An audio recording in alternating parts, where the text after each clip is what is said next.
Pemirsa, pemerintah Kabupaten Jember meluncurkan Universal Health Coverage atau jaminan kesehatan semesta. Dengan adanya program ini, masyarakat Jember diklaim dapat melakukan pengobatan secara gratis di seluruh rumah sakit per 1 April 2025.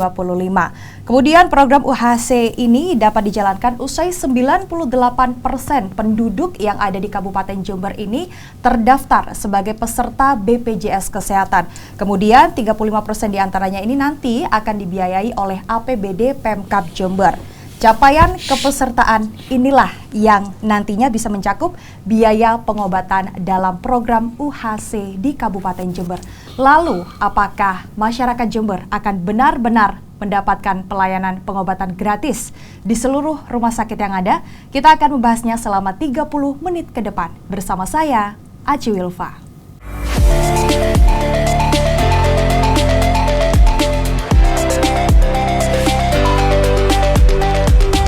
Pemirsa, untuk membahas terkait bagaimana nantinya UHC ini akan berdampak kepada masyarakat Jember, sudah hadir bersama saya 3 narasumber yang luar biasa di studio kami. Yang pertama, saya ingin menyapa yang paling pojok.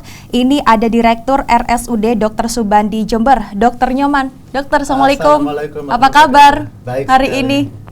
Sehat. Dok, sebelumnya terima kasih sudah berkenan hadir di acara kami. Kemudian di samping Dr. Nyoman, ini juga ada anggota Komisi D DPRD Jember, Gus Birbik. Gus, apa kabar hari ini, Gus? Alhamdulillah baik, sehat. Semangat, Gus? Sangat semangat. Sangat semangat. Gus juga terima kasih sudah berkenan hadir dalam program kita kali ini.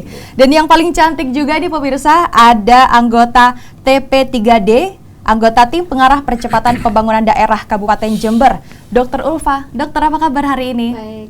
Sehat? Alhamdulillah. Semangat juga, dokter? Semangat juga, karena yang paling cantik ini menemani saya pastinya kan, dok. Baik, Bapak Ibu, ini cukup menarik tema kita hari ini, UHC di Kabupaten Jember yang nantinya akan berdampak kepada seluruh masyarakat yang ada di Kabupaten Jember. Saya terlebih dahulu ingin kepada Dr. Nyoman. Dok, apa benar ini per 1 April 2025 ini sejak diluncurkan program UHC prioritas, seluruh masyarakat Jember ini apakah sudah bisa berobat secara gratis? Dr. Nyoman, silakan. Izin untuk menjawabnya, saya kira benar berita yang jenengan sampaikan. Jadi begini ya, UHC ini adalah bentuk integral dari program nasional JKN. Kebetulan saya berada di Rumah Sakit Subandi. Kita dalam waktu 1 April sampai sekarang untuk dari program UHC ini mencapai 60% dari kasus yang datang, penderita yang datang atau masyarakat yang datang ke rumah sakit. Dan ini mampu meningkatkan kunjungan di rumah sakit ataupun rawat inap dari yang sebelumnya tempat tidur kepakai 58% sampai hari ini mencapai 95%, luar biasa. Hampir 100%. 95% hari ini ya. Padahal standar nasional kita maksimal tempat tidur itu kepake maksimal 85%. Maksimal. Artinya, jauh di atas artinya. Iya. Artinya rumah sakit sangat bahagia sekali. Senang sekali dengan program ini, kunjungan masyarakat makin banyak dan masyarakat pun juga senang. Kita memberikan pelayanan betul gratis, kita memberikan kepada kelompok masyarakat mampu dan tidak mampu, terutama yaitu pelayanan kelas 3 yang kita akan berikan kepada masyarakat ini. Artinya memang benar ya, Dok ya, per 1 April saya memberikan kepastian untuk itu. Dari yang awalnya ada 58%, ini meningkat hingga 95%. Ya, luar biasa. Luar biasa. Kemudian dokter, ini untuk rumah sakit, apakah benar? Ini kan infonya di seluruh Indonesia. Ya. Apakah itu benar? Seperti apa klarifikasinya? Karena ini program UHC yang ada di Jember ini menyempurnakan pelayanan untuk kelompok kurang mampu, tidak mampu terutama terhadap program jaminan kesehatan nasional. Ya. Jadi program nasional memayungi daripada program UHC ini. Artinya apa? Kalau ada kasus masyarakat dari Jember yang kebetulan mengalami kecelakaan di Semarang, begitu, dan hanya punya KTP di sana, beliau bisa kontak pengurus atau petugas yang untuk melengkapi hal itu, dan dalam hari itu juga akan selesai kartu BPJS-nya Ya. dan boleh diberikan pelayanan, tidak perlu menunggu sampai 14 hari karena bentuk konvensionalnya sebelumnya itu kalau daftar itu tidak langsung jadi, tidak bisa dipakai langsung. Tapi saat ini bisa langsung jadi dan pelayanan bisa langsung diberikan. Artinya dok, apakah program ini juga terintegrasi Dengan antara lokal hingga ke nasional? ya itu yang tadi saya sampaikan sebuah awal, UHC ini adalah menyempurnakan program Nasional. yang di launching di tingkat nasional sejak 2014 mungkin ya. Nah saat ini lebih disempurnakan, menyempurnakan itu, dan saya kira aturan yang diikutin adalah regulasi BPJS tingkat nasional. Ya. Jadi nggak ada yang berlawanan dengan program nasional. Pasti rumah sakit lain, puskesmas lain di kabupaten, provinsi yang lain menjalankan program jaminan kesehatan nasional. Gimana bisa menolaknya? Ya. Rasanya kecil sekali. Ya. Hanya proses kepesertaannya kalau memang pasien kebetulan kejadian tidak punya kartu BPJS, Betul. punya KTP atau nomor induk kependudukan, kemudian kontak personnya di Dinkes, Dinas Kesehatan, selesai sudah. Saya kira demikian, Mbak Jita. Baik, artinya ini memang sudah dikonfirmasi oleh Dr. Nyoman sendiri untuk UHC di Kabupaten Jember per 1 April sudah dijalankan. Sangat dijamin Sangat kepastiannya. dijamin kepastiannya. Oke. Saya juga ingin bergeser ke Gus Birbik ini. Tadi Gus dari 58% kita naik 98%. Yes. 95% tadi. 95%. Dan ini juga saya mendapatkan info sebenarnya UHC ini bisa dijalankan pada Agustus 2024. Ya. Tapi ternyata ini baru bisa dijalankan April 2025. Ya. Lalu seperti apa? Oke. Menurut Gus Birbik sendiri, apakah ada keterlambatan dari pemerintah atau seperti Nah, apa, ini Gus? pertanyaannya luar biasa ini. Ini pemerintah yang mana yang dimaksudkan itu.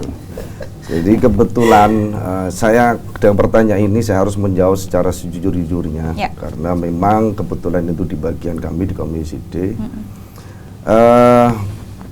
UHC di Jember itu Agustus 2024. Tapi kenapa tidak bisa terlaksana ketika itu? Karena memang ketika kami RDP dengan beberapa dinas terkait yang ini terkait dengan UHC, maka yang menjadi sorotan kami pada saat itu ternyata dengan UHC kepesertaan pada waktu itu kalau nggak salah masih persyaratan 80%. Sampai naik ke 98%. Akan tetapi pada saat itu ketika kita soroti, ketika mereka memaparkan anggaran yang ada, itu pencapaiannya hanya 59%. Sampai di Desember 2024 itu hanya 59%. Maka itu yang kita pertanyakan. Bagaimana bisa ini diberikan penghargaan UHC tapi anggaran hanya 59%. Sedangkan persyaratan UHC itu 80% saat itu. 80% pada waktu itu.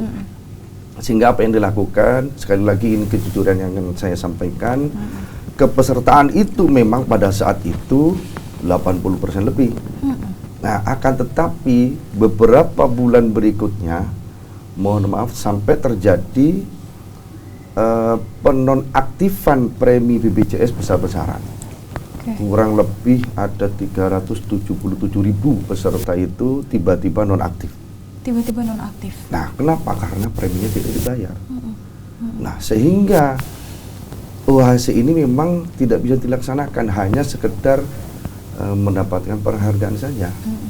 Nah, ada beberapa kejanggalan yang kita soroti juga. Kenapa kalau memang UHC pasien yang tidak mampu itu harus masih membawa yang namanya SPM, surat pernyataan miskin, padahal UHC tidak perlu begitu ya dok ya, hanya KTP saja. Nah ketika itu kebetulan saya beberapa dewan di komisi itu ada aduan dari masyarakat ketika di rumah sakit harus membawa SPM dan sebagainya. Nah ini sudah bertentangan dengan UHC, sehingga ketika benar-benar memaparkan anggaran itu ternyata memang anggaran tidak cukup. Artinya UHC ini pada saat itu ini masih dipaksakan. Nah, untuk proses sekarang bisa berjalan Gus Bupati dilantik 20 Februari 2025. Saya sangat berapresiasi seperti yang disampaikan oleh Dr. Nyoman tadi, bahwa kenaikannya luar biasa.